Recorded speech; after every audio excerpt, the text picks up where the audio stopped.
जय हिंद साथियों, स्वागत है आपका स्टडी विद स्लेट में। मैं सत्यम पाठक। आज हमारी जो संविधान की सीरीज चल रही है, आज हम उसमें आज एक बहुत ही अच्छा टॉपिक लेकर आए हैं, उच्च न्यायालय।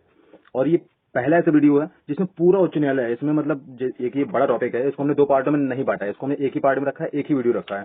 तो चलिए कुछ भी बहस बात करने से अच्छा है शुरुआत ही करते हैं। तो बिगनर्स गाइड टू उच्च न्यायालय, तो जो लोग स्टार्टिंग कर रहे हैं ना, उन लोगों के लिए टॉपिक बहुत अच्छा है भैया, क्योंकि मैंने अनुच्छेदों के साथ साथ बहुत ही अच्छे से बताया है। तो चलिए शुरू करते हैं। उच्च न्यायालय, राज्यों के उच्च न्यायालय, क्योंकि केंद्र पर होता था कौन सा, सुप्रीम कोर्ट, उच्चतम न्यायालय, जिस पर हमने 3 वीडियो बनाए थे उच्चतम न्यायालय पर। ठीक है, अब इसमें देखते हैं इसमें क्या है भैया। राज्यों का उच्च न्यायालय, इसमें अनुच्छेद 214 से लेकर 232 तक। ठीक है, या कुछ मोटा माटी याद रखना है। भाग 6 है ये, सबको पता है क्योंकि हम भाग 6 ही इसमें देख रहे हैं। अध्याय 5 है। अब अध्याय 5 चलिए देखते हैं। अनुच्छेद है 214, पहले अनुच्छेद है, राज्यों के लिए उच्च न्यायालय होगा। इसमें कहा गया है कि राज्यों के लिए एक उच्च न्यायालय होगा। वर्तमान में 25 उच्च न्यायालय हैं। ठीक है, वर्तमान में जो उच्च न्यायालय है वो इसमें कितने, 25 हैं। अब अनुच्छेद 215 देख लेते हैं। उच्च न्यायालय का अभिलेख न्यायालय होना। जो उच्च न्यायालय होता है वो अभिलेख न्यायालय होता है। उसके जो कानून होते हैं वो लिखकर रखे जाते हैं। उसके जो अधीनस्थ न्यायालय होते हैं वो ये बात कोट कर सकते हैं, बोल सकते हैं कि इस ऐसे व्यवस्था पर उच्च न्यायालय, माननीय उच्च न्यायालय ने ये फैसला दिया था, तो हम उसी आधार पर इस स्थिति में यही फैसला हम भी देते हैं। ये होता है अभिलेख न्यायालय होना। उसे अपनी अवमानना पर दंड देने का भी अधिकार है। अगर कोई उच्च न्यायालय की अवमानना करता है तो वह उच्च न्यायालय दंड दे सकता है। ठीक है, अनुच्छेद 216 देख लेते हैं भैया। उच्च न्यायालय का गठन कैसा होता है कि प्रत्येक उच्च न्यायालय में एक मुख्य न्यायाधीश, ठीक, एवं अन्य न्यायाधीश होंगे। प्रत्येक उच्च न्यायालय जो होगा उसमें एक ही मुख्य न्यायाधीश होगा और उसके साथ में अन्य न्यायाधीश होंगे। ठीक है, आगे देखते हैं। न्यायाधीशों की संख्या राष्ट्रपति निर्धारित करते हैं। एक उच्च न्यायालय में कितने न्यायाधीश मैक्सिमम हो सकते हैं उसका निर्धारण राष्ट्रपति जी करते हैं। यह अनुच्छेद 216 में लिखा हुआ है।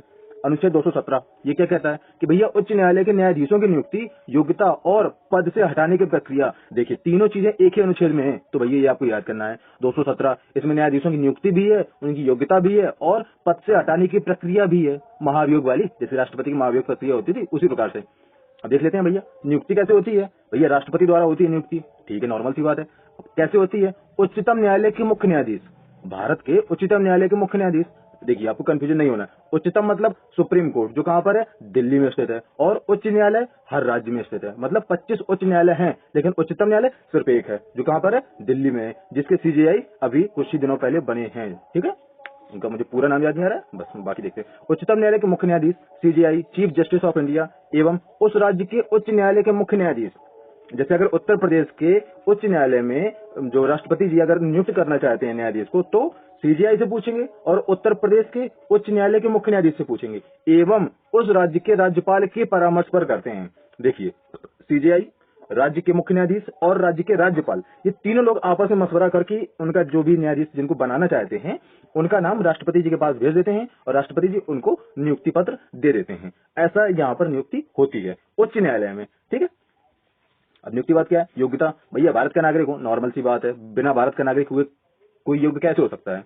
उम्र 62 वर्ष से कम होनी चाहिए, क्योंकि भैया 62 वर्ष में तो पद से विमुक्त ही हो जाते हैं, उनका कार्यकाल ही समाप्त हो जाता है, तो 62 वर्ष के बाद तो कुछ होगा ही नहीं। तो नॉर्मल सी बात है, उम्र 62 वर्ष से कम होनी चाहिए।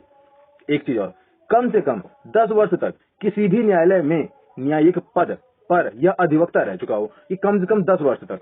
ठीक है, किसी भी न्यायालय में, किसी भी न्यायालय में, अधीनस्थ न्यायालय हो सकता है, जिला न्यायालय हो सकता है, ठीक है, और या फिर उच्च न्यायालय भी हो सकता है, किसी भी न्यायालय में 10 वर्ष तक न्यायिक पद पर रह चुका हो या अधिवक्ता रह चुका हो। ठीक है, हाँ यहाँ पर यह भी होता है कि जिले के अंदर, सॉरी राज्य के अंदर किसी भी जिले में, जैसे 10 वर्ष तक का है तो 5 वर्ष कानपुर में, कानपुर का जो जिला न्यायालय वहां पर कार्य कर लिया, 5 वर्ष उन्होंने इलाहाबाद में कार्य कर लिया, इस हिसाब से तो भी 10 वर्ष माना जाएगा। ये जरूरी नहीं है कि एक ही कोर्ट में, एक ही मतलब न्यायालय में उन्होंने 10 वर्ष तक कार्य किया हो। ठीक है, ये इनकी योग्यता होती है। अब देख लेते हैं भैया पद से हटाने की प्रक्रिया, वो क्या होती है कि उच्च न्यायालय के न्यायाधीश को उसी प्रकार अपदस्थ किया जा सकता है जिस प्रकार उच्चतम न्यायालय के न्यायाधीश को पद विमुक्त करते हैं।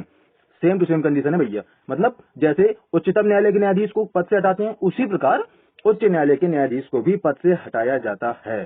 चलिए देख लेते हैं कैसे हटाते हैं। इसमें इस बार हमने लिखा नहीं, इस बार अच्छे से देखा है। देखिए न्यायाधीश है, न्यायाधीश पर आरोप लगता है काय का, कदाचार और अक्षमता का आरोप लगने पर न्यायाधीश पर आरोप लगा, तब राज्यसभा से 50 सदस्य या लोकसभा से 100 सदस्य मिलकर समर्थन करते हैं, तब क्या होता है, अनुमोदन होता है। और वह प्रस्ताव जिसमें न्यायाधीश को हटाना है, जिस न्यायाधीश को हटाना है, उसका प्रस्ताव जब संसद में जाता है तो उसके पहले राज्यसभा से 50 सदस्य या लोकसभा में अगर प्रस्ताव गया है तो लोकसभा के 100 सदस्य मिलकर प्रस्ताव संसद में लेकर जाते हैं।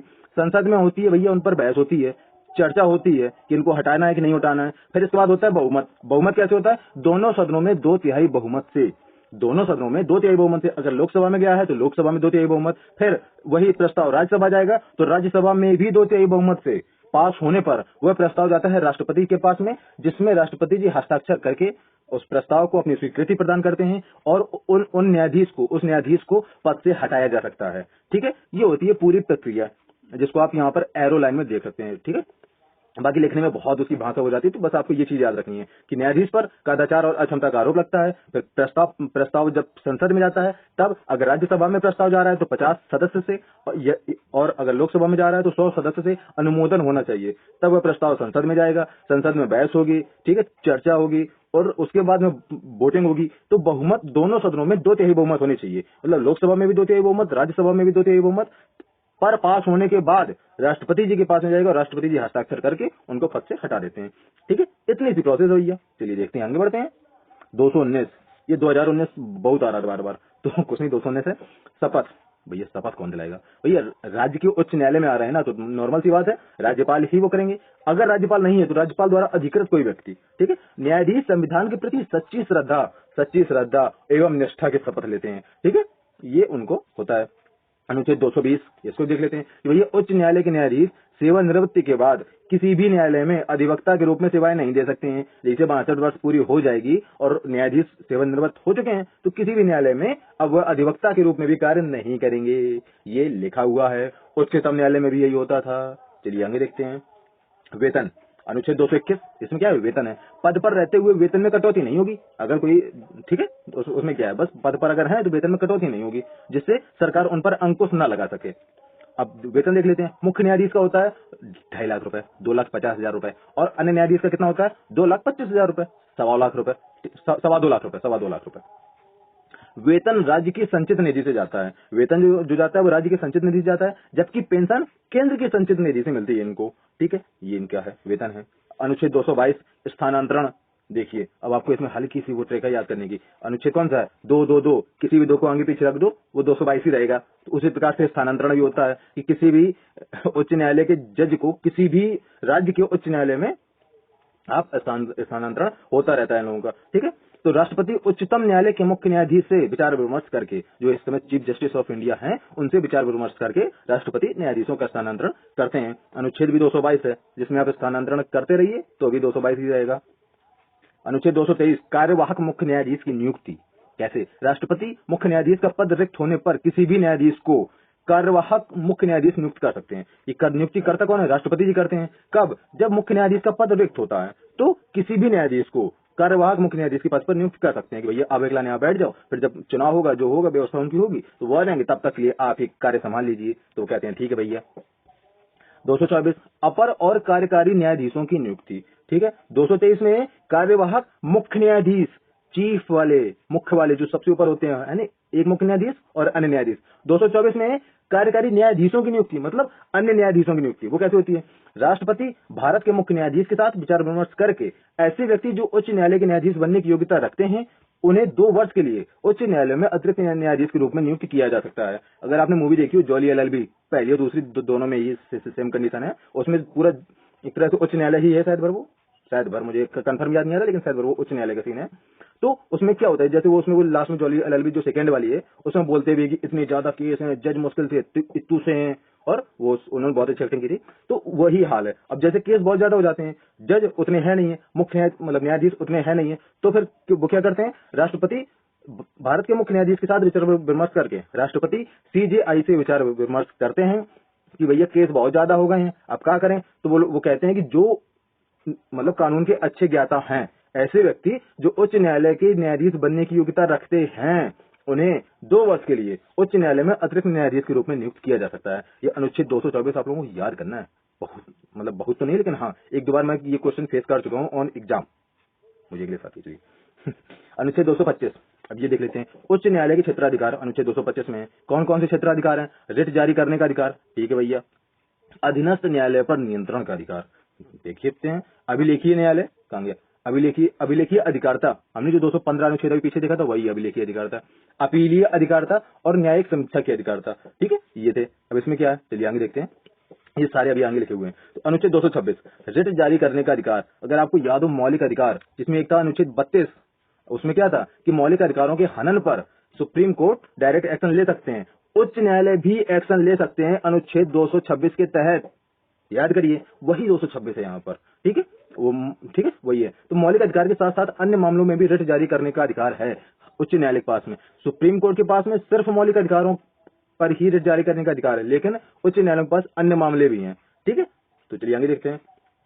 अधीनस्थ न्यायालयों पर नियंत्रण, ये कैसे करते हैं भैया, देखते हैं। अनुच्छेद 227 क्या कहता है कि उच्च न्यायालय को अपने अधीन आने वाले सभी न्यायालयों का अधीक्षण करने का अधिकार है। मतलब राज्य के अंतर्गत जितने भी जिला न्यायालय और सत्र न्यायालय और भी होते हैं, मुझे शायद बड़ा अच्छे से और वो नहीं है, मतलब जितने भी न्यायालय हैं सभी का अधीक्षण करते हैं कौन, उच्च न्यायालय, ठीक है। राज्य का एक तरह से मान के चलिए कि राज्य का सर्वोच्च न्यायालय ही उच्च न्यायालय है, लेकिन सर्वोच्च न्यायालय जो भारतीय स्तर पर है वो सुप्रीम कोर्ट है, वो अलग है, ठीक है। 227 वो क्या कहता है कि उच्च न्यायालय अपने अधीन आने वाले सभी न्यायालयों का अधीक्षण करते हैं, अधीक्षण करने का अधिकार रखते हैं, सबकी अध्यक्षता करते हैं, ठीक है। अनुच्छेद 228 क्या कहता है कि उच्च न्यायालय अपने राज्य के सत्र न्यायालयों में चल रही किसी मामले को अपने पास मंगवा सकता है। मगर अगर देख लीजिए जैसे कानपुर में कोई केस चल रहा है, लेकिन बहुत हाई फाई हो गया, बहुत मीडिया लग गई उसमें, बस ये लग रहा है कि बस सभी लोग रेडी बैठे हैं कि इसका क्या फैसला आने वाला है, इसमें क्या होगा, तो उच्च न्यायालय चाहे तो उस केस को, उस मामले को अपने पास मंगवा सकता है कि आप ये केस हमें दीजिए, इसको डायरेक्ट हम देखेंगे, ये उसके पास में अधिकार है। केस के तहत अनुच्छेद 228 के तहत। अनुच्छेद 233 ये क्या है कि राज्यपाल उच्च न्यायालय से विचार विमर्श करके जिला न्यायाधीशों की नियुक्ति करते हैं। जिला न्यायाधीशों की नियुक्ति कैसे होती है, राज्यपाल करते हैं, किससे पूछ के, उच्च न्यायालय से विचार विमर्श करके, ठीक है। ये अनुच्छेद 233 में लिखा हुआ है। अनुच्छेद 234 जिला न्यायाधीशों के अलावा अन्य न्यायिक सेवा के अधिकारियों की नियुक्ति राज्यपाल द्वारा उच्च न्यायालय तथा राज्य लोक सेवा आयोग के विचार विमर्श पर की जाती है, ठीक है। जिला न्यायाधीशों के अलावा और जो अन्य न्यायिक सेवा के अधिकारी होते हैं ना, उनकी नियुक्ति राज्यपाल ही करते हैं, लेकिन पूछते हैं किससे, उच्च न्यायालय से और राज्य लोक सेवा आयोग, पीसीएस आयोग, पीएससी आयोग, जैसे कि उत्तर प्रदेश से यूपी पीसीएस आयोग है, उसी प्रकार से उनसे परामर्श करते हैं, फिर इसके बाद उनकी नियुक्ति करते हैं राज्यपाल, लेकिन पूछते हैं उच्च न्यायालय से भी, ठीक है। ये था अधीनस्थ न्यायालयों पर उच्च न्यायालय का अधिकार, अधीक्षण, अध्यक्षता। अब देख लेते हैं अपीलीय अधिकारता। ये क्या होती है कि उच्च न्यायालय अपने राज्य में प्राथमिक अपीलीय न्यायालय है। उच्च न्यायालय अपने राज्य का प्राथमिक अपीलीय न्यायालय है। अगर अपील करनी है, किसी मामले पर अपील करनी है, तो उच्च न्यायालय पर आप अपील कर सकते हैं, जिसमें अधीनस्थ न्यायालय द्वारा दिए गए निर्णयों की अपील की जा सकती है। मान लीजिए कि जैसे कानपुर में कोई केस आता है, तो उसके पक्ष होते हैं दो, ठीक है, एक बोलता है कि हम सही है, एक बोलता है हम सही है। अब मान लीजिए कि अगर सत्र ने इस पक्ष को बोल दिया कि भैया आप जीत गए, आप ही सही हो, तो ये पक्ष हो गया नाराज हो गया, तो ये पक्ष वो क्या करेगा, जाएगा कहाँ, अपील करेगा उच्च न्यायालय में, ठीक है। तो इस पक्ष को भी वहां पर जाना पड़ेगा, क्योंकि दोबारा से सुनवाई होगी पूरी। ये होता है अपीलीय अधिकारता, ठीक है। न्यायिक समीक्षा की अधिकारता, ये क्या होती है, उच्चतम न्यायालय की तरह राज्यों के उच्च न्यायालय को भी कानून से संबंधित मामलों में न्यायिक समीक्षा करने का अधिकार है। कैसे, उच्चतम न्यायालय की तरह, बिल्कुल जैसे सुप्रीम कोर्ट में है वैसे यहाँ पर भी है कि कानून से संबंधित मामलों में न्यायिक समीक्षा करने का अधिकार है। राज्यों के अंतर्गत जो भी कानून बनते हैं उसमें, जैसे उत्तर प्रदेश में कोई कानून बनता है, जैसे बुलडोजर वाला कानून अभी बना हुआ था, बहुत फेमस ही भैया, इस वजह से उसी को लेते हैं, तो उसमें उच्च न्यायालय के पास में अधिकार है कि वह उस कानून की, जो कानून बनाया उसकी न्यायिक समीक्षा करे कि भैया उसका कोई फायदा है कि नहीं है, या फिर अपने ही किसी विशिष्ट लाभ के लिए ऐसा वो किया गया है, ठीक है। तो ये उसके पास में अधिकार होता है। अनुच्छेद 229 देख लेते हैं। ये क्या कहता है कि उच्च न्यायालय के अधिकारियों और कर्मचारियों की नियुक्ति मुख्य न्यायाधीश द्वारा की जाती है, ठीक है।